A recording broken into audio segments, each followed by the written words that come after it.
Accueillons donc à présent Monsieur Guillaume Lebeau, qui est policier à Gennevilliers, il travaille à la BAC, et Madame Maggie Biskupski. Vous êtes Madame présidente de la mobilisation des policiers en colère, qui a été créée en novembre 2016, à la suite des événements de Viry-Châtillon et du grand mouvement de colère qui en a résulté au sein de la police nationale.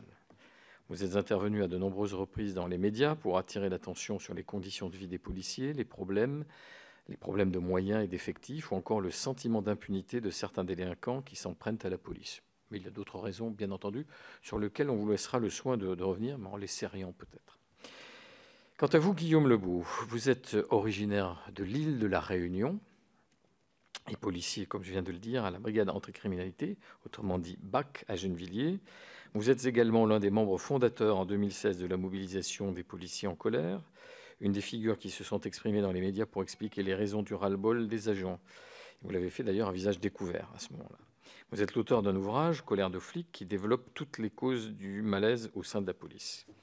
Dans le chapitre intitulé « Explosion de colère » notamment, vous décrivez de manière très impressionnante la mobilisation qui a suivi en 2016 l'attaque de Viry-Châtillon, lorsque les policiers en colère bloquent la voiture du DGPN.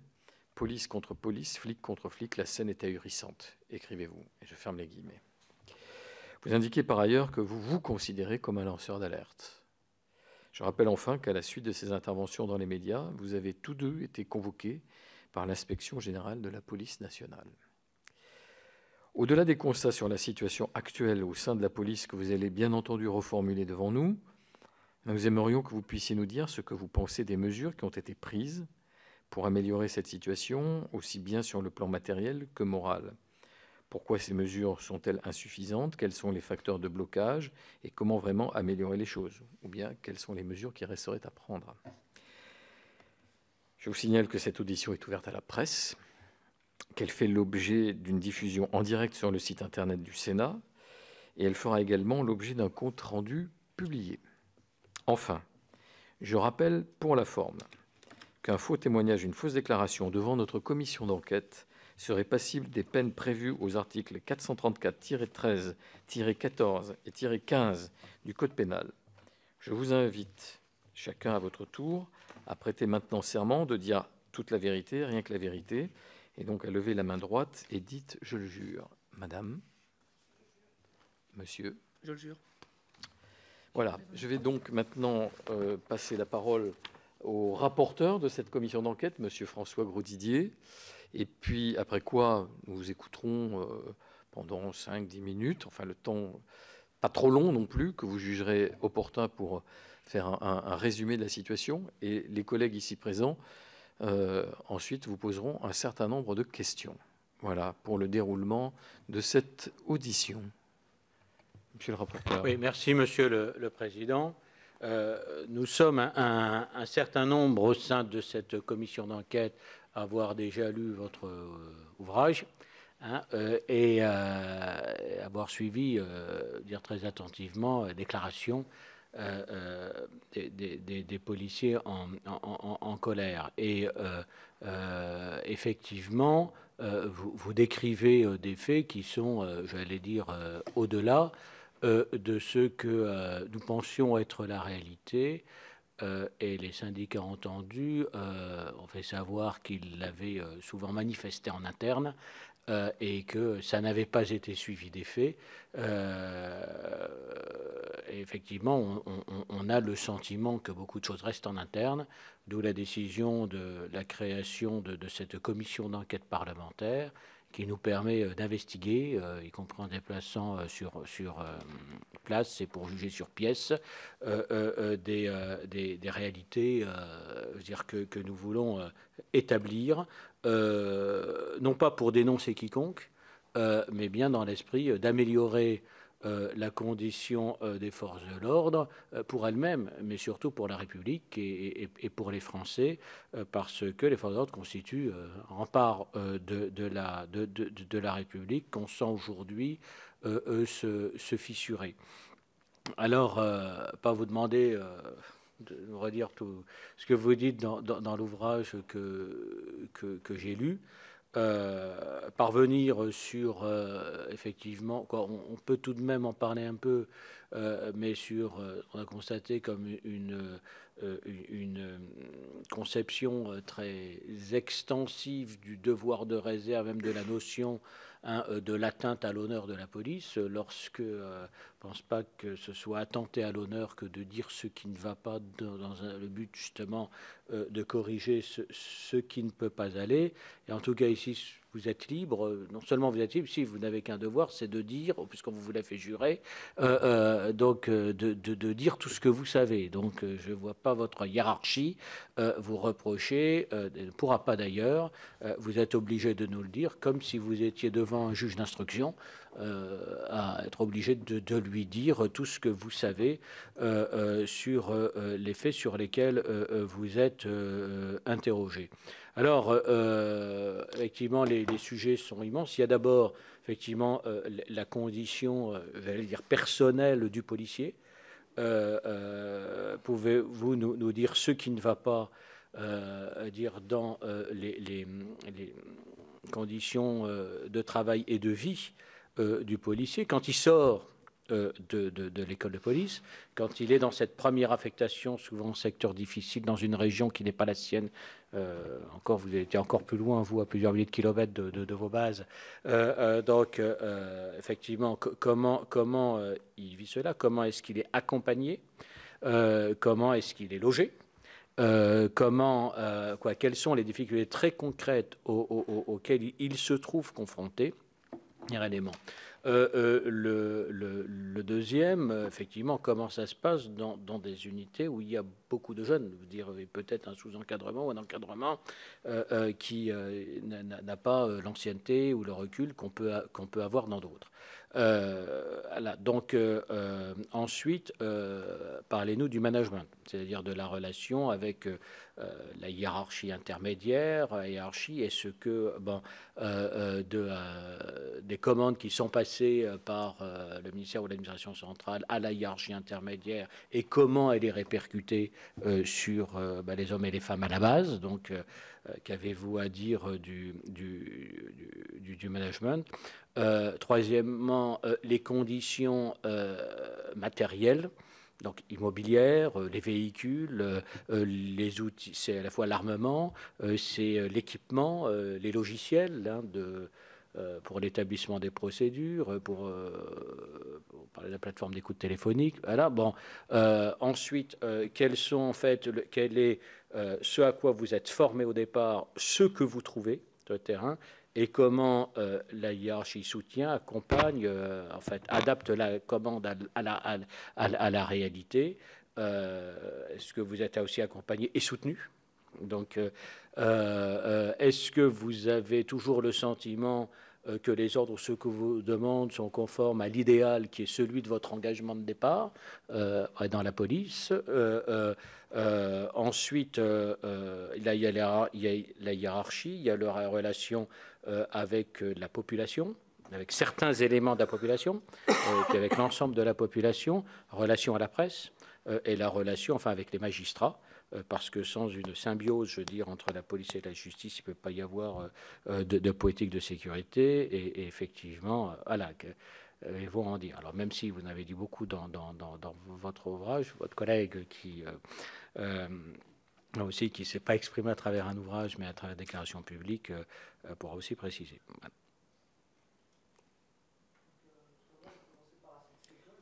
Il faudrait que vous allumiez votre micro, s'il vous plaît. Vous approchez pour qu'on vous entende bien. Vous m'entendez? Oui, d'accord. Ça va mieux. Merci. Je disais, je vais commencer par les sorties d'école. En fait, ce qui est encore hallucinant aujourd'hui, c'est que mes collègues en école, quand ils sortent d'école, ils ne sont pas payés. C'est-à-dire qu'on touche un salaire en école qui est d'environ 1 350 €. Arrivé sur la région parisienne, on devrait être à 1 800 €. Sauf que j'ai des collègues qui attendent 6 mois pour avoir cette paye de sortie d'école. Sauf qu'on n'a pas, c'est ça, on n'a pas les 6 mois pour se loger. On a 15 jours pour trouver un logement. Et pendant 15 jours, on est un peu livré à nous-mêmes en sortant d'école. C'est-à-dire qu'on doit se débrouiller en trouvant soit par système D, soit à l'hôtel, ou faire le tour des foyers sociaux parfois aussi. J'ai même des collègues qui dorment dans leur voiture, ça arrive encore, malheureusement, parce qu'il n'y a pas de dispositif de logement mis en place pour les collègues sortis d'école à ce jour. Donc ça crée des situations très compliquées. Et moi, mon cas personnel, c'était ça aussi. Je suis sorti d'école un vendredi midi, donc j'ai connu mon poste quelques jours auparavant. Et à midi, on m'a dit, bon, il faut partir maintenant, monsieur. Du coup, je pars avec mes bagages, une voiture que j'avais achetée à l'école de police. Et arrivé sur Paris, premièrement le choc, parce que c'est une grande ville, on ne connaît pas, qu'on vient de province. Et voilà, il faut se débrouiller pour trouver un logement en peu de temps et sans les moyens financiers qui vont avec. Donc double. Et quand vous dites qu'il n'y a pas de difficulté. paie, c'est qu'il y a 6 mois avant que la première paie. C'est ça, il y a 6 mois de régularisation entre le salaire de sortie d'école et le salaire qu'on devrait avoir en tant que stagiaire. C'est 6 mois sans salaire ou c'est 6 mois au tarif de l'école? C'est le tarif de l'école, c'est-à-dire Oui. 1300 au lieu de 1800. D'accord. C'est-à-dire qu'un logement sur Paris, on en trouve rarement à moins de 6, 7, 800 euros le studio Ouais. dans la région parisienne. Et malheureusement, Il y a une caution à payer. Il y a... c'est ça, les bailleurs demandent 3 fois le montant du revenu pour nous attribuer un logement. Et le problème, c'est que ce n'est pas possible. Donc les collègues se trouvent dans des grandes difficultés financières sur leur première affectation. Ils sortent d'école, ils sont déjà en difficulté. Non, je sais pas. Non, j'ai rien d'autre à rajouter à ce que dit Guillaume. Si on est vraiment lâché dans la nature, il faut savoir que la plupart des collègues qui rentrent sont des jeunes, donc il faut penser à se meubler. Il y a énormément de choses à acheter. Il y a la complication de devenir en plus policier en service actif qui pèse sur les épaules des collègues. Et Guillaume a dit certains policiers, c'est tous les policiers. On a 6 mois de retard sur les traitements. Un petit parallèle, sur les retards, on a 3 ou 4 mois de retard sur les fiches de salaire, sur nos traitements de fiches de salaire. Il y a vraiment énormément de choses qui ne vont pas, mais pour les sorties d'école, non, je n'ai rien d'autre à ajouter. C'est vraiment système D, comme toujours. Et ce qui est valable aussi pour les sorties d'école, justement, comme disait Maggie, c'est que c'est valable aussi au cours de la carrière du policier. C'est-à-dire qu'on va prendre, par la force des choses, des échelons dans la fonction publique. Et à chaque fois qu'on aura l'échelon supérieur, on va attendre parfois 1 an avant d'avoir la paye qui correspond à l'échelon supérieur. Plus ça avance, plus c'est compliqué. Pour que ce soit vraiment compréhensible, vous passez un concours, vous obtenez le concours, vous devez être nommé brigadier, et vous attendez, par exemple, pour être brigadier, vous attendez en moyenne 6-7 ans avant de l'être. On a un retard sur même la passation de grade. Voilà. Donc vous avez votre concours, c'est bien, vous avez votre qualification, c'est bien, mais vous êtes employé en tant que, puisque vous avez la qualification, mais vous n'avez pas le salaire qui va avec. Et vous attendez en moyenne 6-7 ans avant d'obtenir votre grade. Ça peut être plus court pour ceux qui sont syndiqués, bien sûr. Oui. Parce que là, forcément, le syndicat joue un rôle trop important dans l'avancement des collègues. C'est-à-dire que maintenant, ils n'hésitent plus des fois à écrire sur leurs propres tracts syndicaux que l'avancement sera, entre guillemets, privilégié pour ceux qui sont à jour de leur cotisation. Donc celui qui passe son examen en 2010, ce qui est mon cas, j'ai été nommé en 2015, brigadier, 5 ans après. Dans le privé, je pense qu'on a un examen. Dans l'année qui suit, au maximum, on a le grade qui correspond à l'examen. Et si on n'a pas cette intervention divine du système syndical dans la police, pour l'avancement, on est bloqué. Si on doit continuer encore ce qui ne va pas de résumer, je pense que la politique du chiffre. L'IRP, par exemple. Ah, l'IRP. Alors, j'avais préparé un petit truc dessus. L'IRP, c'est l'indemnisation, alors je ne dis pas de bêtises avec le terme exact. De responsabilité de performance. C'est ça. L'indemnité versée aux chefs de service, ou ceux qui font fonction d'encadrement de chef de service, en fonction des résultats qu'ils obtiennent dans leur circonscription. Et malheureusement, cette IRP, un gros volume de cette IRP est encore basé aujourd'hui sur la politique du chiffre.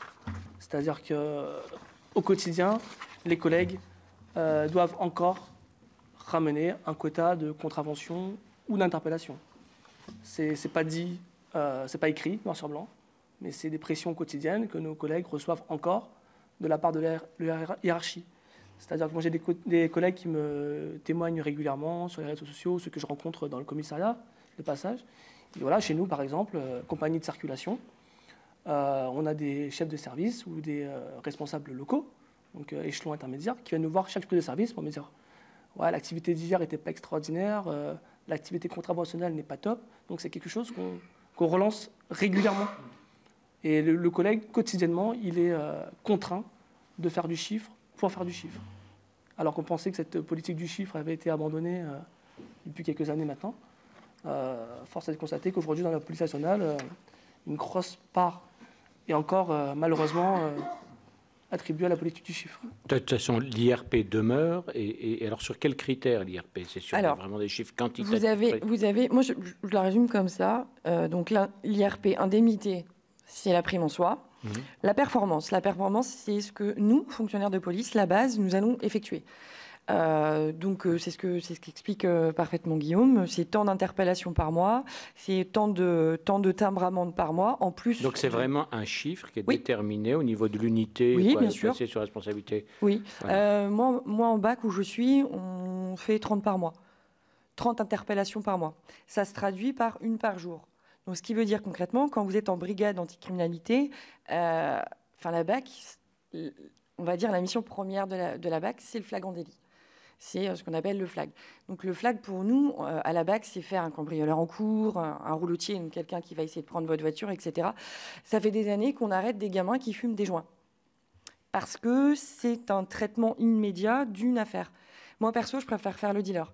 Non, puis surtout qu'il n'y aura pas de suite judiciaire. Il y a aucune... Oui, mais c'est une réponse immédiate et c'est bien pour les statistiques, puisque ça fait une résolution d'affaires. Sans le sait clairement qu'au moment où on le fait, ça n'apportera rien au trafic de stupéfiants. Rien du tout. Mais nous, on est un peu contraint de le faire dans le sens où c'est une infraction rapide à traiter. Et on sait que, en même temps, ça fait une affaire élucidée. Donc pour les chiffres de la délinquance, c'est tout bénéfice, comme on dit. Ça fait une affaire traitée, une affaire élucidée. Donc du coup, c'est 100% de réussite. C'est sûr que les statistiques de la délinquance sont très bonnes. Parce qu'on se base sur cette politique du chiffre. Moi, fonctionnaire de police de terrain, elle est très mauvaise. Les statistiques ne reflètent pas la réalité des choses, le nombre d'agressions, etc. Nous, personnellement, je me fais insulter ou autre dans le cadre de ma profession, je ne dépose pas plainte. Je ne dépose plus plainte. Parce que l'outrage n'est plus relevé par... Non, et puis les collègues OPJ, officiers de police judiciaire qui doivent traiter ça, sont déjà débordés et submergés de travail. Je n'ai pas envie de les embêter avec quelqu'un qui m'insultait, et c'est tellement courant. Mais je préfère arrêter lui qu'arrêter le fumeur de joint. Vous avez évoqué l'IRP, la politique du chiffre et ses excès, ou le fait que ce soit des critères, je dirais, exclusivement quantitatifs et pas qualitatifs. Mais il n'y a pas que ça sur cette prime, c'est ça qui est paradoxal. Après, on viendra sur les outrages. On va revenir sur le jet d'outrage ou de rébellion. Et donc, mais sur effectivement les critères. Alors, il y a d'autres critères. Il y a le nombre d'arrêts maladie des fonctionnaires de police. Donc, s'il n'y a pas beaucoup d'arrêts maladie, c'est que le patron doit être bon. Donc, il est récompensé aussi. Ça rentre dans les critères. Un autre critère, c'est un fonctionnaire de police doit avoir effectué... Il vous met une écharpe quand vous sortez pour pas que vous preniez froid? Oui, c'est ça. Non, parce que j'ai vu qu'on a autorisé les collègues de Paris, de la préfecture de police, sur ordre de la DOPC, on les a autorisés à porter un bonnet. Il y a eu un tract syndical qui se réjouissait de ça. C'est quand même inadmissible au XXIe siècle qu'un fonctionnaire de police doit demander l'autorisation à sa supérieure hiérarchique pour mettre un bonnet quand il neige. Un bonnet estampillé police. Je ne parle pas d'un bonnet estampillé police. Oui, je n'ai pas d'autres mots là. Les collègues ont quand même dû faire une demande officielle. Voilà. Donc, et ce qui fait, je ferme la parenthèse. Et donc, le nombre de séances de tir par fonctionnaire de police. Donc, en tant que fonctionnaire de police, nous sommes soumis, à 3 séances de tir annuelles. Donc, si la plupart des fonctionnaires de police ont fait ces 3 tirs, le commissaire, ça rentre dans la prime de nos commissaires. Là, je vous arrête. C'est-à-dire que c'est les 3 tirs et les 3 séances qui sont obligatoires. Exactement. Et que le magistrat peut vérifier s'ils sont faits ou pas faits si jamais un agent a... Exactement. Et donc, le fait de le faire devient un objectif qui engage une prime. Quoi, c'est difficile. C'est normalement une obligation de être satisfaite. C'est le fait de ne pas l'avoir fait qui devrait être sanctionné. Le souci, c'est les économies qu'on fait au niveau de la sécurité. Donc, on ne doit pas trop tirer de balles, puisque je vois qu'on est même équipé certaines munitions civiles et non forces de l'ordre pour réaliser des économies. Donc, c'est vrai que le tir, ça coûte cher. Les munitions, ça coûte cher. Donc, c'est difficile à mettre en place. Et le manque d'effectifs, le manque d'encadrement au niveau des formateurs de la police nationale fait que c'est difficile vraiment à mettre en place. Il y a une telle qu'est-ce qui bloque pénurie. Sur le tir? C'est quoi? C'est le... les collègues qui encadrent, donc les formateurs. Les formateurs. Les formateurs ABP. Les plages horaires, parce qu'il faut que les collègues soient là. Et le manque d'effectifs, parce que c'est vrai, quand vous êtes en séance de tir, donc c'est toujours sur votre temps de travail, pardon, vous retirez 3-4 fonctionnaires. Et vous tirez où? Les stands de tir sont Dans le département, Dans le département, ils sont répartis. Ouais. Dans chaque département, ils sont départis. Moi, par exemple, j'en ai un dans mon commissariat, mais quand il pleut, il est inondé, donc on va ailleurs. Mais Voilà. pour le tir, voilà, comme toutes les formations dans la police, on n'a pas de créneau spécifique destiné à la formation. Non, C'est-à-dire qu'on le aucun. fera si on n'a pas de mission.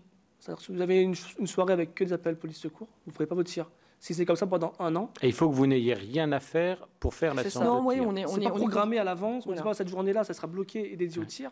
Ça sera en surplus. En fait, tout ce qui est activité physique et professionnelle, sport, etc., ça sera... Alors le si on a sport, c'est quoi? C'est 2 heures de sport que vous êtes temps. censé Le sport, faire il y a une note de toutes les service. semaines? On a une note qui réglemente 2 heures de sport par semaine dans la police nationale. Donc c'est le minimum obligatoire, 2 heures par semaine.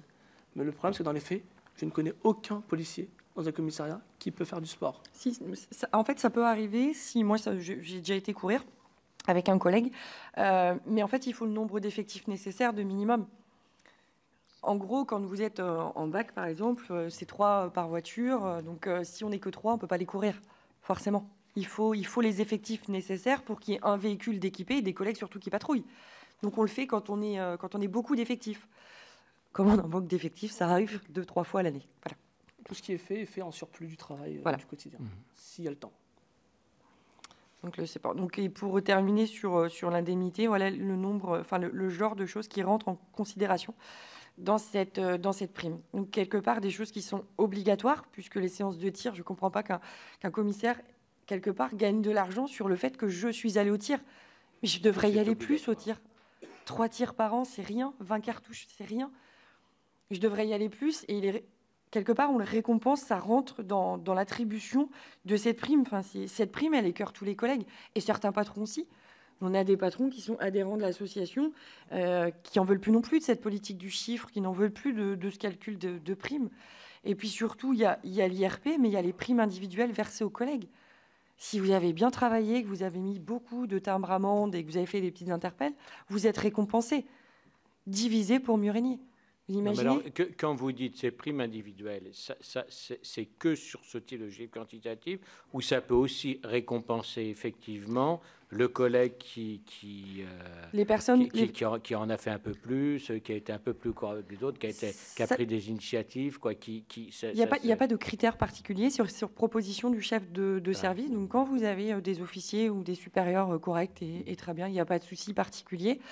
Il y en a de moins en moins, puisque cette politique divisée pour mieux régner fait très très mal. Donc, les gens se tirent dans les pattes, malheureusement. Mais sinon, ce qu'on constate, hein, c'est le collègue, le petit Fayot, qui va tout rapporter. Malheureusement, c'est la vérité. C'est celui qui va mettre énormément de TA, de timbres amendes et des interpellations sans faire preuve de discernement. Dans mon cas, par exemple, je travaille dans une BAC. On est 4 ou 5 dans le véhicule. Sur 4 ou 5, il y aura 1 ou 2 collègues qui auront la prime. Mais à chaque affaire, on est 4 ou 5. Donc pourquoi récompenser 2 sur 5 et pas l'équipage complet ?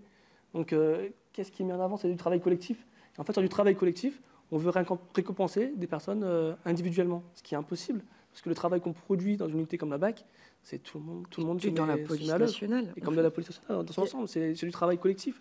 On œuvre, tout l'équipage œuvre pour atteindre un but. C'est pas un qui va tirer tout le monde à chaque fois. Il n'y a pas un super flic, il y a une bonne équipe.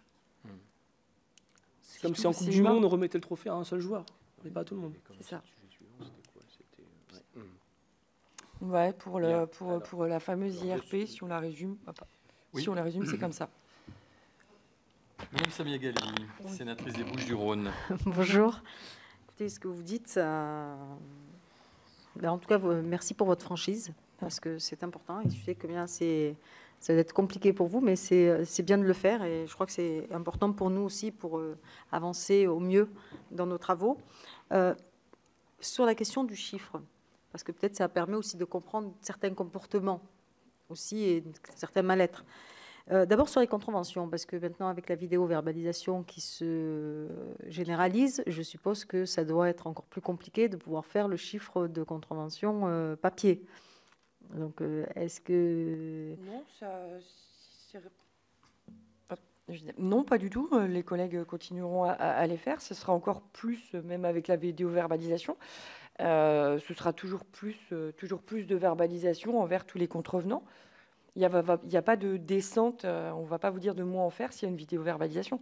Par contre, on va vous demander d'être attentif aux caméras pour verbaliser. Au contraire, voilà, Voilà. c'est que maintenant qu'on a un outil en plus, on va nous dire voilà, vous avez un outil en plus qui est mis à votre disposition, donc utilisez-le et faites des contraventions supplémentaires pour nous prouver que cet outil est efficace. D'accord.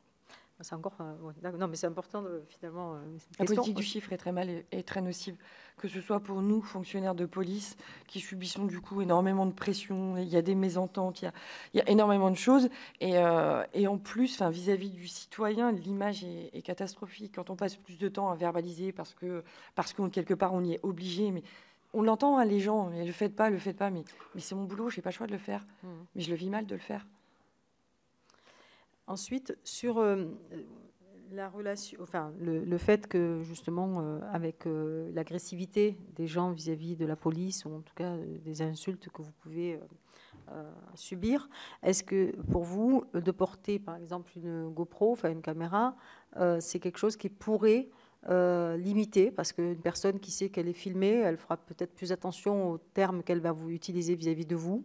Et est-ce que vous ne pensez pas que ça peut être aussi un outil important pour vous au quotidien, parce que ça peut aussi d'abord vous protéger, oui. Et quelque part finalement faire peur à celui qui est en face en disant que tout simplement il y a aujourd'hui des caméras qui peuvent facilement... Alors, la GoPro, ça divise un peu nos rangs parce que vu qu'on est très très très très fliqués au travers de tout notre travail, il y en a qui pensent que ça va être encore pour nous fliquer et autres. Le problème, c'est qu'à l'heure actuelle, si vous mettez une GoPro fonctionnaire de police, on va être encore plus filmé que l'on est. Et à l'heure actuelle, on n'a pas de réelle protection en étant fonctionnaire de police par rapport à nos vies. Donc en plus, très récemment, je crois il n'y a même pas une semaine, ça a été dit haut et fort qu'on a le droit d'être filmé sur intervention, etc. Quand on voit la catastrophe que ça donne quand on filme une intervention de police où on voit quelque part une interpellation qui se passe mal hors contexte. Donc on n'a pas de contexte avant, on n'a pas de contexte après, on voit juste des collègues en train d'essayer de menotter quelqu'un dans la difficulté et autres. J'ai peur qu'en mettant à l'heure actuelle des GoPros sur l'ensemble des fonctionnaires de police, les personnes en face avec qui nous avons énormément de difficultés dégainent encore plus le téléphone. Et à l'heure actuelle, être fonctionnaire de police, on le dit haut et fort, hein, depuis Magnanville, tout le monde s'en est rendu compte. Nous, on le vit au quotidien, on a une cible dans le dos. Ouais, mais est-ce que finalement une GoPro, et après je vais poser une dernière question, est-ce qu'une GoPro justement ne vous protège pas vis-à-vis d'un téléphone ou un smartphone qui va être allumé à un moment donné où on peut effacer avant ou après, alors que vous, si vous avez la GoPro, vous l'avez du début à la fin. Donc c'est ce qui est important, c'est aussi une protection pour vous. Et ensuite j'avais une dernière question justement, c'est par rapport à ce que vous avez dit sur la question des primes, enfin le mal-être et le malaise sur la question des primes. Est-ce que vous ne pensez pas aussi, je vais être un peu rude, mais comme vous l'êtes, enfin, vous êtes assez direct, je vais l'être aussi, le fait qu'il y ait des camarades qui, eux, justement, quand ils interpellent le petit fumeur de joint, ou en tout cas le mini-dealer, on va dire ça comme ça, gardent finalement l'argent, et derrière, il n'y a pas toujours, et ça, vous ne pouvez pas me dire que ce n'est pas vrai, il n'y a pas toujours forcément...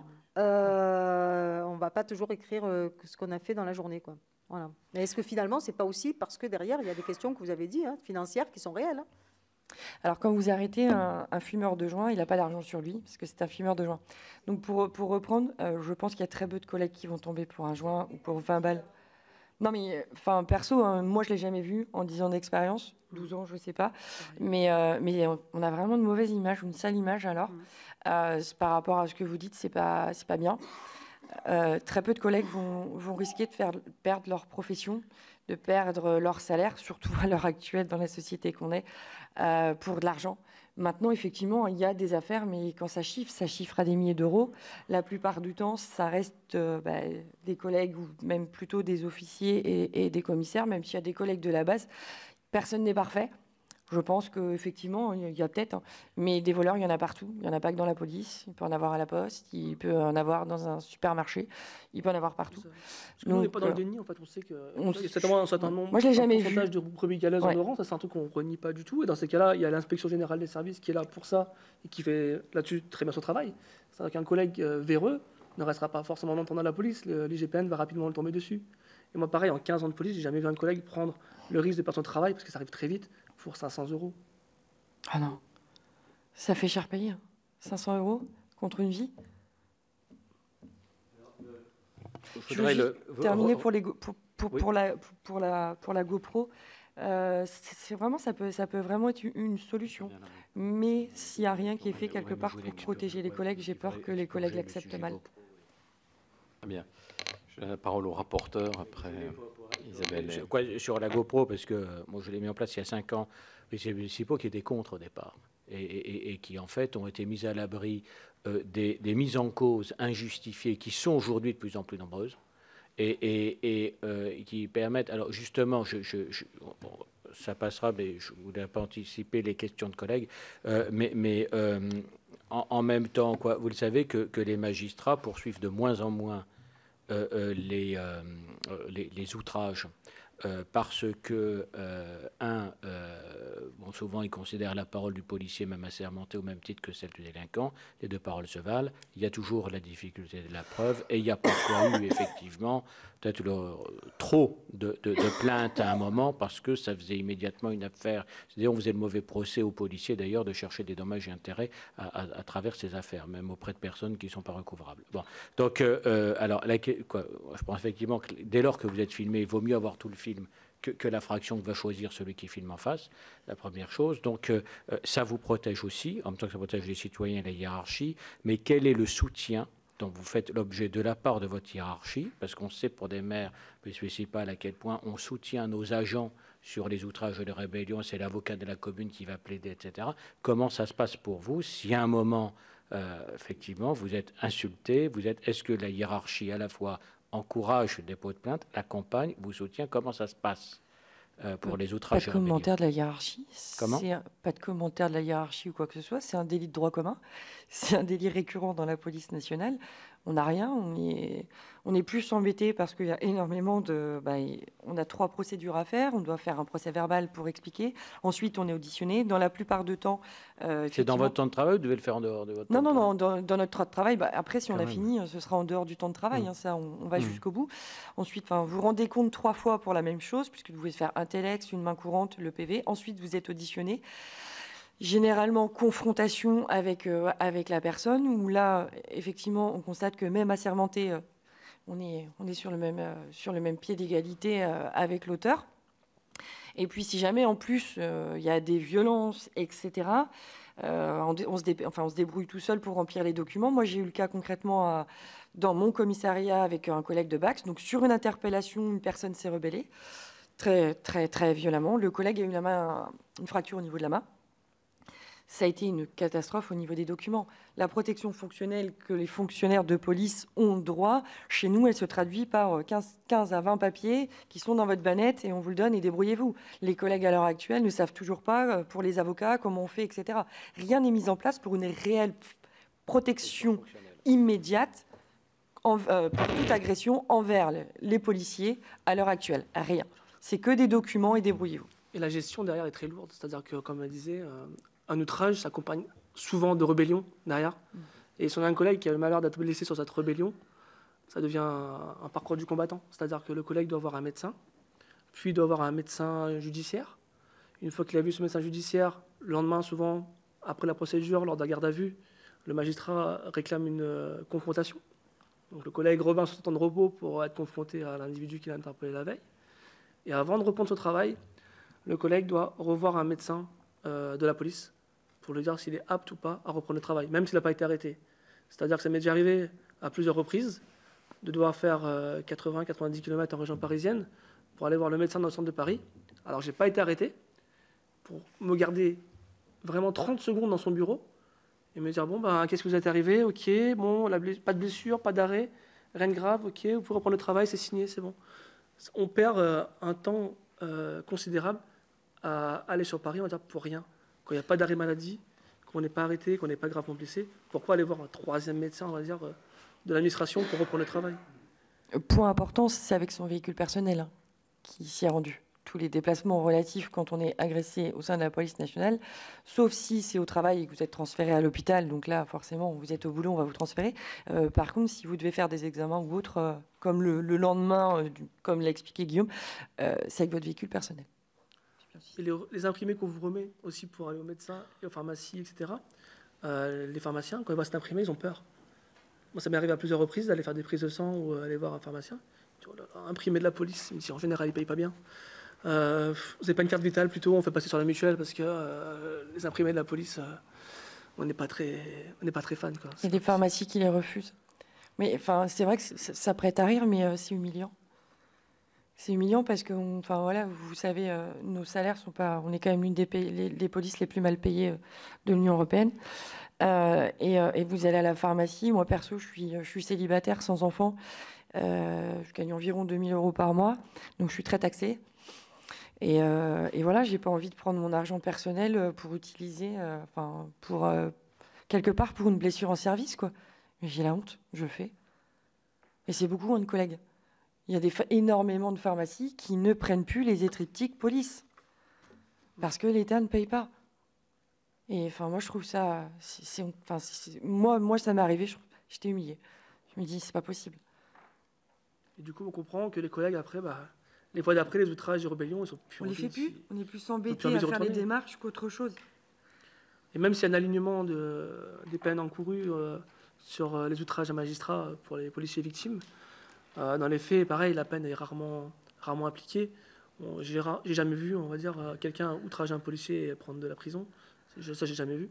Et du coup, comment encourager un collègue pour un outrage de déposer plainte à chaque fois si la procédure est si lourde et la sanction pénale derrière si faible? C'est qu'il y a beaucoup de perte de temps pour rien au final. Et pourtant, le législateur, loi de sécurité publique, on a aligné les peines sur celles de l'outrage à magistrat et on inclut en plus les sapeurs-pompiers dans les... Mais vous avez aligné effectivement les peines et vous avez inclus les sapeurs-pompiers dedans. C'est ça? Comment on peut caillasser des sapeurs-pompiers? Leur devise, c'est sauver ou périr. Notre société, elle en est là.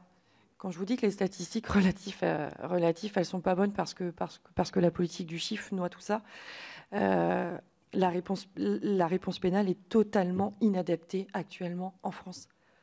Vous imaginez quand même, on est obligé de prévoir pour des pompiers une réponse pénale à un outrage. Sauver ou périr est leur devise.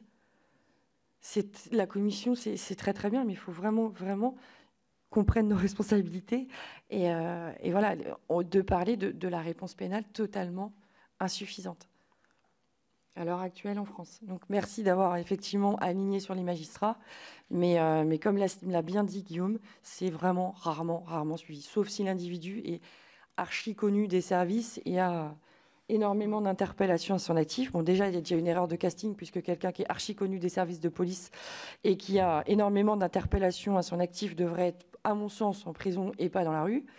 Mais voilà, c'est la seule personne, on va dire que c'est les seules personnes où il y aura une réelle réponse de la justice, quand la personne aura 20-30 faits. Sinon, la petite personne lambda qui va m'insulter n'aura rien. Le problème, c'est que pour la récidive pénale, par exemple, excusez-moi, je termine juste là-dessus, oui. C'est que les textes sont aussi faits en faveur du délinquant. C'est-à-dire que pour la récidive pénale, il faut que la personne récidiviste ait été condamnée dans les 5 ans qui précèdent pour des faits de même nature. Donc la personne qui va être condamnée pour un outrage, puis être condamnée pour un vol de véhicule, puis pour des violences, ça ne sera pas forcément jugé de la même nature par le juge. Donc pour lui, il aura affaire à 3 infractions différentes. D'accord. Et finalement, il n'y aura pas de réponse très forte derrière. Montpavreau, sénatrice d'Indre-et-Loire. Voilà, alors avant de poser ma question, je voudrais quand même vous faire part de mon émotion face à votre témoignage que je trouve courageux.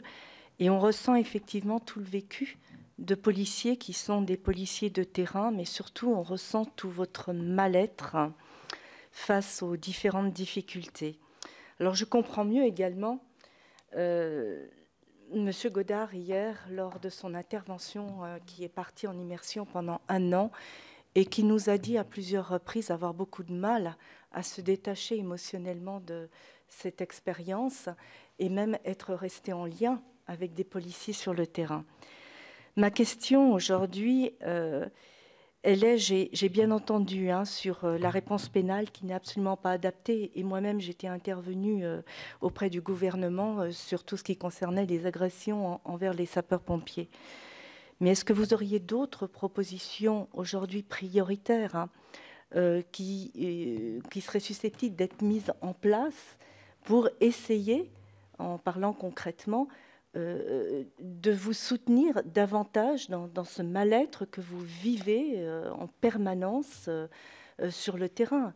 Une ou deux propositions qui nous permettraient quand même d'avoir une piste de soutien ou de modification en dehors, bien sûr, du cadre pénal. Ça, on l'a bien compris, tout passe par ce cadre pénal.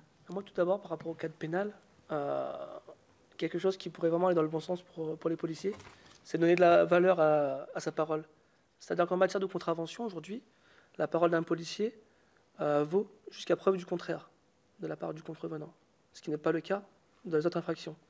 C'est-à-dire que pour nous, en fait, si notre parole avait du sens et de la valeur dans le domaine juridique, ce serait déjà un gros pas pour nous. Parce qu'en fait, aujourd'hui, on a l'impression que notre parole, elle ne vaut pas plus que celle de n'importe quel autre citoyen.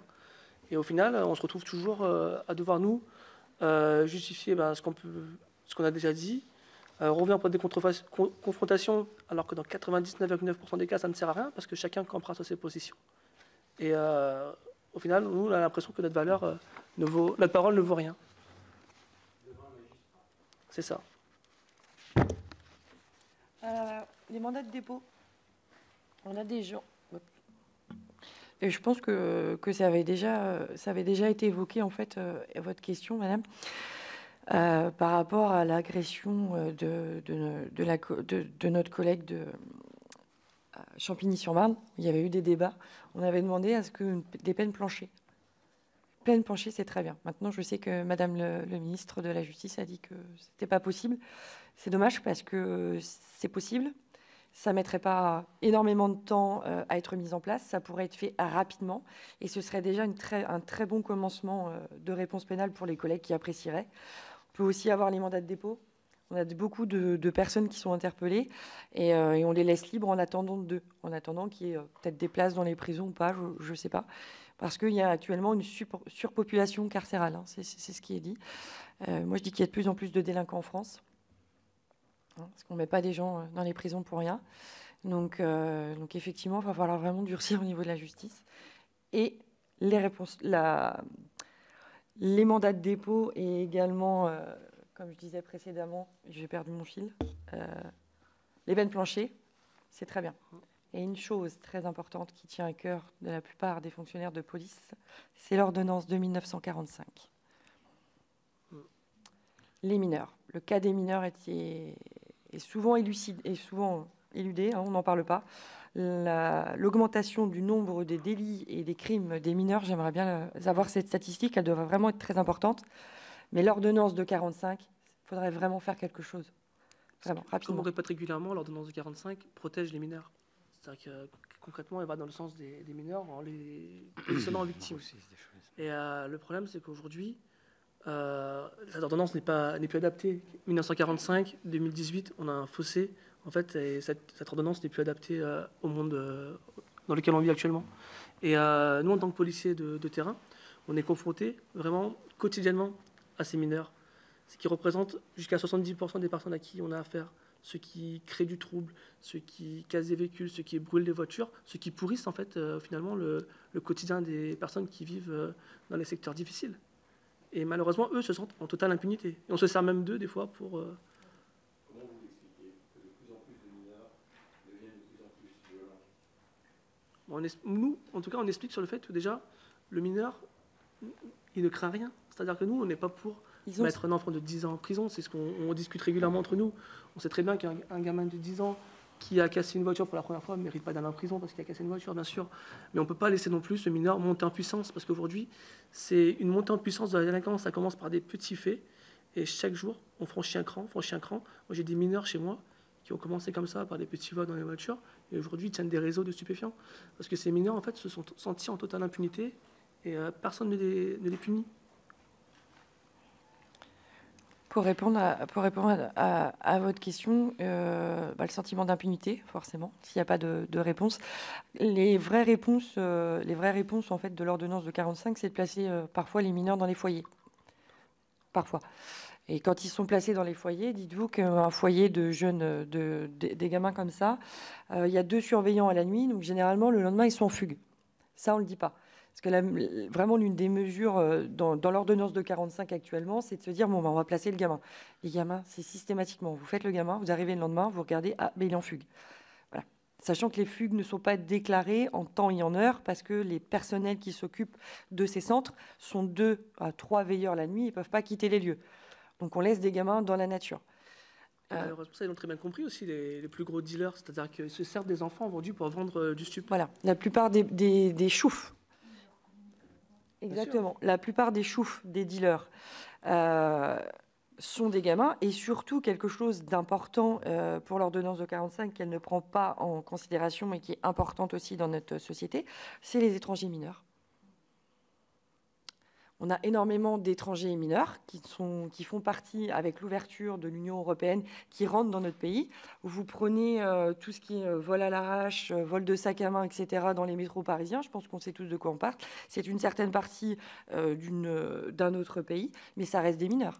Les mineurs étrangers, dans tous les reportages, on voit les gamins, ils ont 13-14 ans, ou les gamines, on les ramène au commissariat, ok, on ne peut rien faire, c'est un mineur étranger. Des fois, les collègues les ramènent directement chez eux. Et oui, ça s'arrête aussi là, en fonction de l'âge. Et qu'est-ce qui fait que le sentiment d'impunité, je pense que ça fait énormément. Et puis surtout, on ne défend pas la police. Est-ce que vous avez déjà vu quelqu'un sur un plateau télé, un représentant de l'administration police nationale, venir sur un plateau télé, un ministre de l'Intérieur, un représentant syndical ou autre, quand il y a de réelles polémiques sur la police nationale, venir la défendre, cette police? On prend le cas d'une affaire qui est encore en cours, l'affaire Théo. On a laissé la police jeter en pâture. Les médias sont déchaînés, des politiciens sont déchaînés, des pseudo-artistes bien pensants sont déchaînés aussi sur les collègues, en disant voilà, ils ont tous attrapé le jeune, violé, acte de torture et barbarie, etc. À aucun moment, j'ai vu mon président de la République, mon ministre, taper du poing sur la table et dire attendez 2 secondes, on ne sait pas ce qui s'est passé. Peut-être que le viol n'est pas constitué, peut-être qu'on a des vidéos, etc. Au contraire, moi, j'ai jamais vu ça. Et ses collègues qui sont incriminés dans cette affaire sont encore pour certains en suspension aujourd'hui. Et le président de la République, lui, s'est déplacé au chevet de ce jeune homme. Ce qu'il n'a pas fait pour mes collègues de Champigny, qui ont été gravement blessés et ceux de Viry. Peu de temps auparavant. Et ceux de Viry-Châtillon, je voulais dire, qui a été blessé peu de temps auparavant. C'est des images qui renvoient notre gouvernement aux policiers, qui n'est pas acceptable. C'est-à-dire que pour eux, on ne vaut plus rien. Et notre parole n'a pas de valeur. Et on n'est pas considéré. Et la présomption d'innocence. Il y a quand même eu des unes de journaux, la police viole. Et la présomption d'innocence, on ne respecte rien.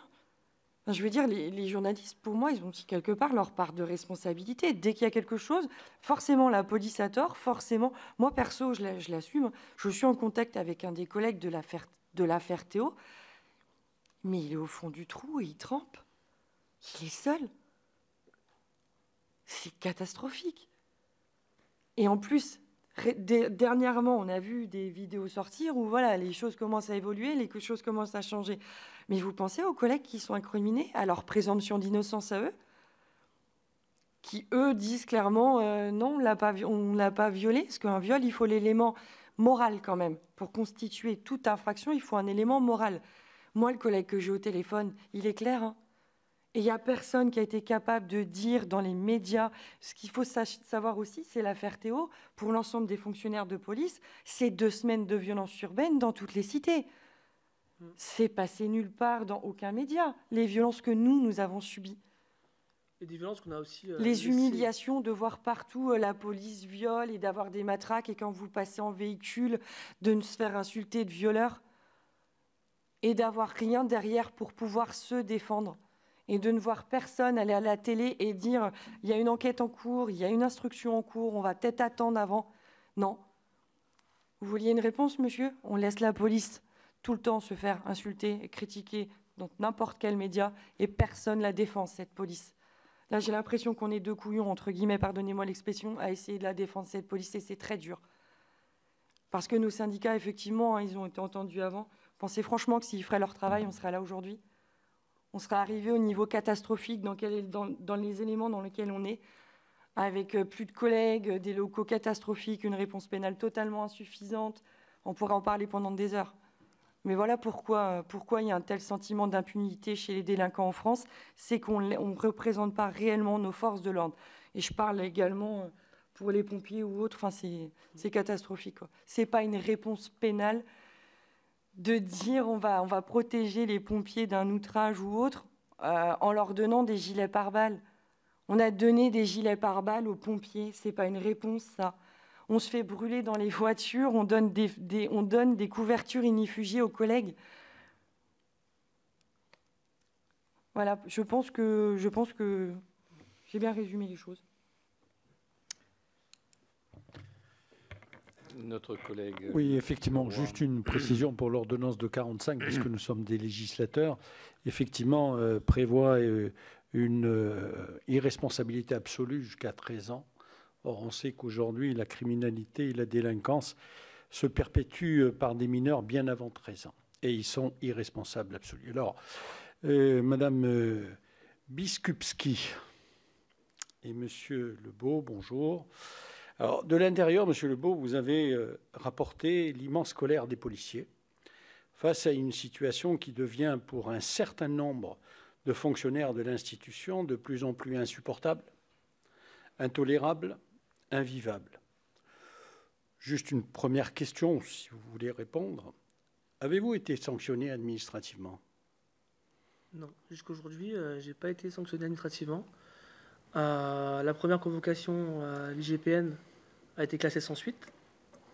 Et par contre, depuis, j'ai une deuxième convocation. Donc le dossier est toujours en cours de traitement. Donc je ne sais pas si à l'issue, il y aura une sanction ou pas. Par ailleurs, un journaliste, Jean-Marie Godard, dont on parlait, vient de sortir un livre, Paroles de flic, qui corrobore dans les grandes lignes votre édition. De l'intérieur et vu de l'extérieur, on a la quasi-conviction que le constat de la réalité est si patent sur cette situation que l'on peut se demander pourquoi, et vous pouvez vous demander pourquoi personne ne fait rien. Vous étiez syndicaliste. Et vous avez quitté pour enfin, dites-vous, exprimer haut et fort la réalité de la situation. Alors, monsieur, madame, quelle est selon vous la marge de manœuvre restante avant que le malaise n'explose et que l'irruption prévisible, voire annoncée, mette en danger la sécurité publique de notre pays et surtout de ses populations? Pour moi, concrètement, aujourd'hui, on est au bord de l'implosion. C'est-à-dire qu'on est assis sur une poudrière et il manque plus grand-chose pour que ça prenne feu. C'est-à-dire que le mouvement de police en colère qui a eu lieu en 2016, il suffit d'une étincelle pour le déclencher, ça peut repartir demain. C'est-à-dire que les collègues sont... Quotidiennement, on les voit, les collègues, on les entend. Ils en ont marre, ils n'en peuvent plus. On est vraiment au bout. On est vraiment à bout. Et les collègues ont envie d'exprimer cette colère. Ils ont envie de tout lâcher. Ils ont envie d'abandonner. Il y a des collègues qui pensent concrètement à se mettre en arrêt maladie. Donc paralyser complètement le pays. Et puis avoir de policiers pendant plusieurs jours. C'est une des solutions qu'ils envisagent parce qu'aujourd'hui, personne ne les écoute. Là, c'est la première fois aujourd'hui qu'on est écouté par une institution. Ouais. C'est-à-dire qu'on a fait combien de courriers au ministre de l'Intérieur pour être entendu? Depuis que le mouvement est créé, on écrit tous les jours. On écrit à chaque thématique, on fait des publications, on parle à la presse, on essaie de trouver un moyen d'attirer l'attention du ministre sur notre situation. Mais le problème, c'est qu'aujourd'hui, on n'a pas de réponse. Même pas une réponse pour nous dire non. C'est-à-dire qu'il n'y a aucune considération.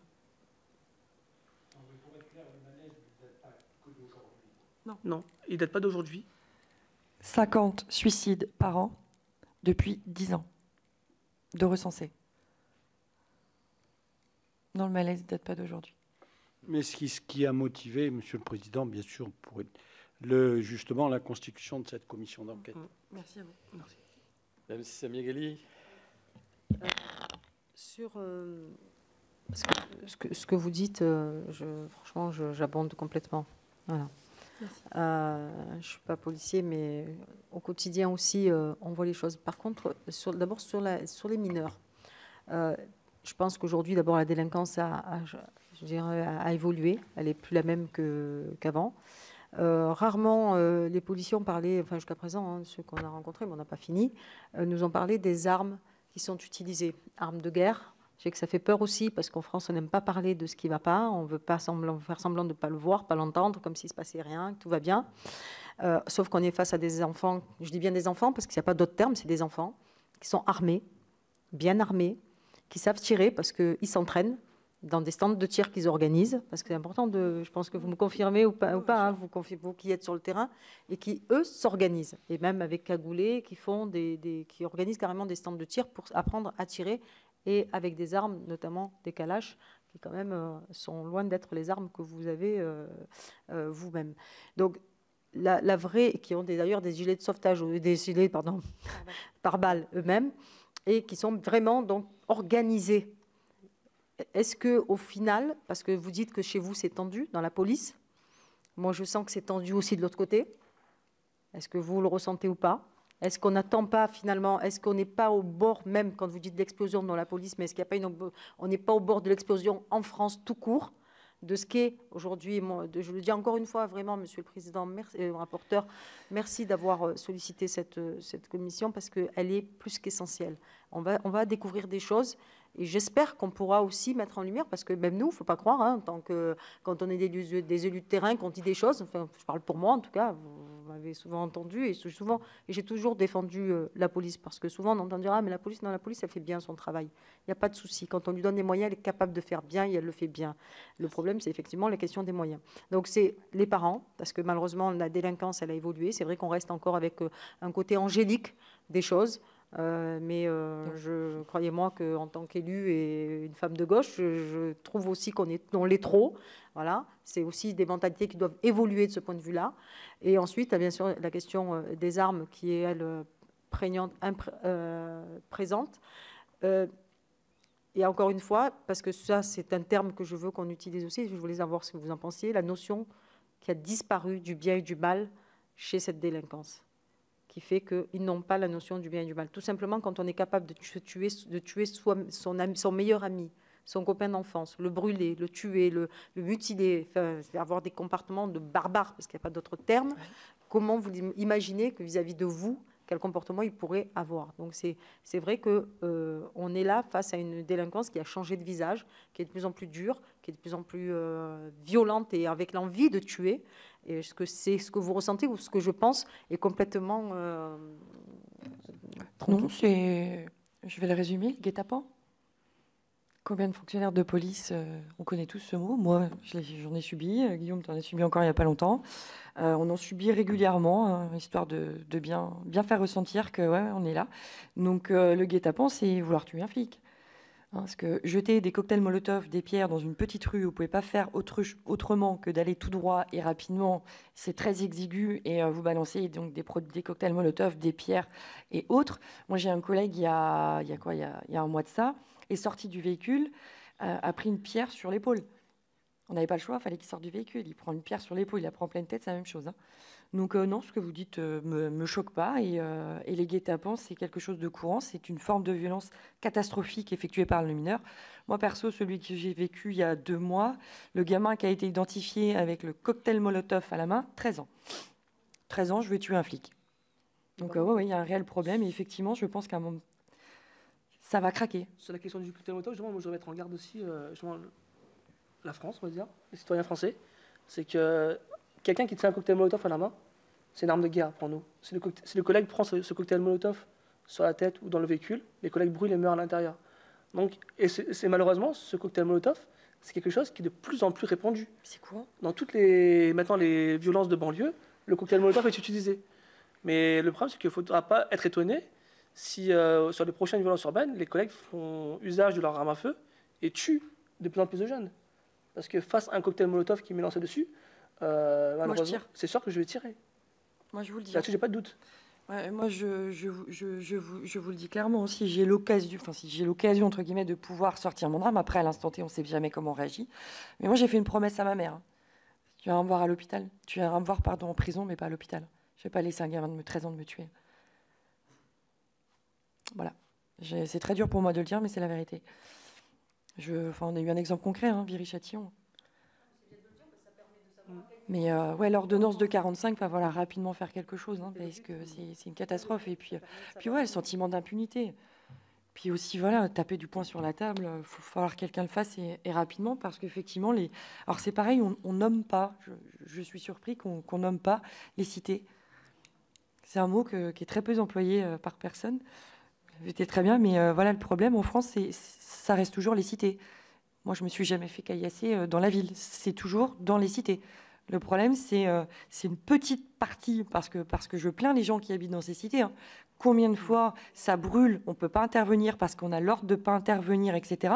Et je me dis, mais les pauvres gens. Et si, en plus, c'est une partie infime, quelque part, de la population. Moi, je pense que ça représente 20% de la population. Mais ces 20% pourrissent tout le monde, tous les citoyens. Et tout le monde en a peur. Monsieur Casabonne, sénateur de la Gironde. J'avoue que je partage tout à fait ce que vous avez dit. Pour différentes raisons, j'ai un fils qui est sapeur-pompier, donc qui est confronté constamment à ça, et une partie de son équipe qui a un jour réagi, parce que certains sapeurs-pompiers sont costauds, et qui a balancé un des gamins. Le gamin a été se plaindre, et le sapeur-pompier a été condamné. Et c'est vrai que ça fait mal quand on voit ça, parce que ça vient du fait, et vous l'avez bien soulevé, qu'il n'y a pas de réponse immédiate. Moi, quand j'étais maire encore il y a 3 mois, je me suis vu avec des tiges. Quand je lisais le pédigré du jeune, qui avait à ce moment-là 19 ans, 20 ans, mais quand je remontais, il y a même eu un viol entre mineurs, il y avait agression, rébellion, et il avait eu 130 heures de tige. C'est quand même fabuleux. Or, quand il y a, on le sait tous les parents le savent, quand il y a une punition, c'est de suite qu'il faut la donner. Sinon, ils perdent l'idée de la sanction qui va arriver. Alors, une chose m'a frappé dans ce que vous avez dit. Alors, si ça peut vous rassurer, ça ne va pas vous rassurer. Les médias, par rapport à vous, nous sommes dans le même sac, hein. Si vous voyez un élu qui a une accusation de quelque chose, c'est comme ça à la presse, et le jour où il est relaxé, ça fait 3 lignes dans le quotidien. Bon. Donc ça, nous sommes sur un pied d'égalité. Non, sur les quartiers, les personnes qu'on a interrogées avant vous, je ne sais plus lesquelles c'était, nous ont dit, par rapport à la proposition de la loi sur la sécurité quotidienne, je ne sais pas quoi elle s'appelle, elle n'aura aucun effet s'il n'y a pas avant l'éradication de ce que vous citez, de ce que vous dites dans les cités, c'est responsable. Et moi, ce qui me frappe, quand je vois les reportages à la télévision, les journalistes rentrent dans les cités, nous filment les caches d'armes et tout ça, comment on n'arrive pas à éradiquer tout ça? Est-ce que c'est une absence de volonté? Est-ce que c'est une absence de moyens? Ça paraît extraordinaire. La politique du chiffre. Oui. Moi, je suis en bac. J'aimerais planquer sur des dealers, sur des choses, etc. Le manque de moyens, voilà. La politique du chiffre fait très mal.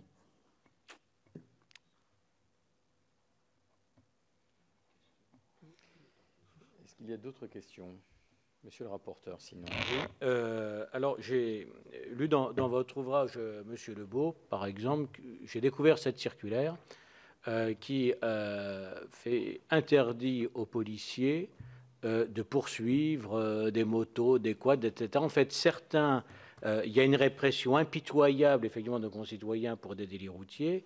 Et en fait, je découvre... J'ai eu ce genre de polémique dans ma vie avec la police municipale où je leur ai toujours demandé de poursuivre, mais sans mettre en danger la vie d'autrui, quoi, et en évitant une prise de risque inconsidérée, mais de ne jamais non plus laisser passer ou laisser filer sans faire même d'essayer de récupérer, justement pour ne pas, sans élément d'impunité. Je découvre effectivement qu'il y a une circulaire de la police nationale qui vous dit que lorsqu'il y a ce type de véhicule en infraction, vous ne devez même pas mettre le biton et commencer à le suivre, vous devez laisser filer, quoi. Je suis assez surpris. D'ailleurs, tout à l'heure par ailleurs, Madame Biskupski, vous nous avez dit que dans certains cas, on a ordre de ne pas intervenir. Alors, autant on vous fait parfois intervenir et sanctionner de façon systématique, même quand un discours ou un rappel à l'ordre pédagogique aurait finalement plus de portée, hein, pour le comportement futur du contrevenant. Est-ce qu'il y a beaucoup de cas comme ça? Excusez-moi, il y a celui-là, il y a, vous ne dites pas intervenir, où vous êtes en fait vous êtes engagé dans la police pour faire respecter la loi, et où votre hiérarchie vous dit à un moment, fermez les yeux. Est-ce que ça arrive dans d'autres cas, et est-ce que ça arrive souvent, hein? C'est valable pour tous les véhicules à moteur, c'est-à-dire que 2 poids 2 mesures, on a le citoyen exemplaire dans la plupart du temps et qui va commettre une infraction un jour, faire le feu rouge, on va l'arrêter, verbaliser. Et une voiture montée par des délinquants, par exemple, on ne sait pas qui on a affaire des fois. On peut très bien avoir une personne recherchée dans un véhicule devant nous. On peut avoir un terroriste, on ne sait pas qui on a affaire à ce moment-là. Le terroriste qui fait le feu rouge devant vous et qui s'en va, qui prend des risques inconsidérés dans un véhicule volé, par exemple, on aura ordre de ne pas le poursuivre parce qu'on ne sait pas qui est la personne devant nous. Donc nous, juste sous prétexte que ça peut mettre en danger des gens, on nous demande tout simplement de ne pas faire de vagues. En fait, la politique de la police, c'est ne faites pas de vagues. Donc, du coup, ne poursuivez pas les gens qui ne s'arrêtent pas. Mais on entend souvent ça, que les ordres d'énergie, c'est ne faites pas de vagues. C'est anecdotique, c'est général. Ça, c'est général. C'est vraiment la politique qu'on a actuellement, nous, c'est faites pas de vagues. C'est-à-dire que ça, c'est valable pour les véhicules. Il y a encore 10 jours, il y a eu des émeutes dans une cité des Hauts-de-Seine, c'est Villeneuve-la-Garenne. Les jeunes nous attaquaient au cocktail Molotov, faisaient des guet-apens dans les cités, brûlaient des poubelles. Sauf que caillasser des bus de la RATP, on a même une personne qui était blessée dans un bus. Le problème, c'est qu'on nous demandait, à nous, de ne pas y aller, de ne pas aller voir ce qui se passait. Donc on avait instruction claire de même pas aller voir ce qui se passait sur place. C'est souvent, hein. C'est pas exceptionnel, hein. C'est récurrent. Faut pas y aller. Alors s'il n'y a pas de propagation, faut pas y aller. En gros, quand il y a toute violence, enfin les violences urbaines, toutes les VU, etc., toutes les VU, il y a toujours des feux. Voilà. S'il n'y a pas de propagation au niveau des incendies, on n'y va pas. Voilà. Vous laissez la cité brûler. De toute façon, il n'y a pas de propagation, donc ça va juste brûler au milieu de la route, le pavé, etc. Ça coûtera de l'argent à tout le monde, hein, mais on n'y va pas. C'est récurrent. Et en fait, c'est juste qu'on a peur. Parce que les émeutes de cité partent sur des jeunes qui sont décédés en prenant la fuite. Donc je pense que, enfin je pense, c'est depuis la mort de deux enfants qui étaient poursuivis par des fonctionnaires de police sur un scooter. Ah ouais. Voilà, sur un scooter. Transformateur, scooter. Exactement, transformateur, scooter, etc. Mais si on n'a rien à se reprocher, on ne fuit pas la police. C'est dur à dire, hein, ce que je dis. Hein. C'est pas évident là, mais. En fait, nos autorités craignent. Nos autorités, ouais, on ressent la crainte de se dire oui, mais on veut pas de vagues, pas de débordement. Enfin voilà, pas de vagues, pas de débordement. On veut pas que les cités, ça revienne comme en 2005. Du coup, la population est livrée à elle-même et ça crée ce sentiment d'impunité. Et puis c'est surtout que c'est pas comme ça qu'on va apprécier sa police. Parce que même moi, des fois, ça me dégoûte. Je reviens au livre. Je donnerai la parole ensuite à Samia Ghali, mais j'ai relevé un moment un paradoxe et nous sommes en prise directe avec ce que vous êtes en train de dire parce que lorsqu'on vous entend, vous êtes partisan de l'impunité zéro. C'est-à-dire, je reprends les propos qui ont été écrits à la page 113 et suivante sur les raisons d'usure et de la désillusion. Attendez, non, je suis en train de me tromper qu'il ne faut absolument rien laisser passer. Ça, c'est à la page 95. Il faudrait renverser la donne et harceler les harceleurs. Mener des contrôles d'identité en permanence, ne laisser passer aucune infraction, de la contravention au délit, du simple jet de détritus au tapage, en passant par les faux documents administratifs ou les petits trafics et la vente à la sauvette. Chaque infraction devrait être verbalisée et faire l'objet d'une poursuite systématique devant les tribunaux compétents. Donc pour ce genre d'action, il nous faut non seulement plus de policiers sur le terrain, mais aussi du matériel. Et 10 pages avant, alors ça veut dire que là, on va alourdir le casier judiciaire des délinquants, hein, si on ne laisse absolument rien passer. Et 10 pages avant, vous écrivez ceci, et ça m'avait marqué, hein, parce que pour beaucoup de personnes, d'avoir un casier judiciaire qui n'est pas vierge, c'est plutôt ressenti comme une honte. Et là, vous écrivez « Le casier judiciaire assoit leur réputation ». Bien sûr. Oui. D'ailleurs, c'est une espèce de certificat de délinquance, de brevet, de loupard, de frappe, etc., etc. Et donc, ça veut dire que d'un côté, vous dites qu'il ne faut rien laisser passer, mais en même temps, j'essaie de trouver désespérément une autre expression que celle-ci, mais et en même temps, vous dites que dans cette poursuite systématique, on ne fait que les gonfler un petit peu plus. Comment est-ce qu'on peut sortir de ce cycle infernal? Bah, ça, c'est cadeau ce que vous me demandez en fait. C'est-à-dire que. Pardon? C'est un cadeau, on va dire ce que vous me demandez. C'est-à-dire que la personne qui commet multiples délits, si elle a été punie à hauteur de ce qu'elle avait commis, elle ne serait pas avec un casier judiciaire gonflé de 50 infractions. Comment c'est possible aujourd'hui que des jeunes soient connus pour 70 infractions, punis toutes de 10 ans de prison? Ça veut dire qu'ils seraient 700 ans en prison, c'est pas possible. S'il y avait vraiment une vraie réponse pénale adaptée derrière, le casier judiciaire ne pourrait pas gonfler indéfiniment. C'est qui gonfle parce qu'il n'y a pas de réponse, tout simplement. C'est pas un paradoxe, c'est la réalité. Voilà, plus il y a d'infractions, plus ils sont contents, et c'est bien. Et en même temps, ils vont en prison 1 mois ou 2 mois. C'est ce qu'on dit, il n'y a pas de réponse pénale. 2-3 mois, ils reviennent. Donc en prison, actuellement en prison, je pense qu'il y a un peu trop de laxisme aussi. Je pense que le mouvement de la pénitentiaire, très récemment, montre aussi qu'au niveau du système carcéral, actuellement, il y a des problèmes. Donc c'est sûr que quand vous allez en prison 2-3 mois et qu'en prison, vous êtes capable de faire des teufs, de fumer des joints, n'ayons pas peur de le dire, de faire des sorties éducatives, etc., pour des peines de 3 mois, je ne vois pas l'intérêt. Vous êtes en prison 3 mois, il faut que vous compreniez pourquoi vous l'êtes. Parce que même les gens qui ont 3 mois de prison font des sorties éducatives, etc. Donc il faudra aussi se pencher sur les problèmes des collègues de la pénitentiaire qu'ils ont déclaré très peu. Et c'est nous, sur les collègues de terrain, on le ressent. Et ils rentrent 2-3 mois et ils nous l'ont dit, quoi. Vous avez vu, j'ai pris des bras. Hein. Ça, c'est l'expression systématique quand ils sortent de tôle. J'ai pris des bras, j'ai fait de la musculation. Et combien continuent à gérer aussi leur trafic en prison? Pardon? Et combien qui continuent à gérer leur trafic de stupéfiants en prison? Ouais. C'est hallucinant, les chefs de réseau qui rentrent en prison, ils continuent à gérer le trafic. Ils ont les moyens nécessaires pour continuer à communiquer avec l'extérieur et être toujours gestionnaire de ce qui se passe dans la cité. Ça, ce sera peut-être une autre commission d'enquête sur ce qui se passe à l'intérieur des prisons, autour des prisons, à proximité immédiate. Le souci, c'est que c'est vraiment toutes ces petites institutions qui sont reliées, les forces de l'ordre. On va entendre de l'administration pénitentiaire et c'est un des éléments du malaise. C'est-à-dire, effectivement, dans le dysfonctionnement de la HLPA, on l'entend en permanence, c'est-à-dire que où on ne va pas en prison et on est conforté, ou quand on y va, on est conforté quand même, parce que les premières zones de non-droit dans notre pays, c'est même pas les cités, c'est les prisons. Et ce sera, et ça fait partie des causes du malaise aujourd'hui de la police jusqu'au bout de cette chaîne pénale.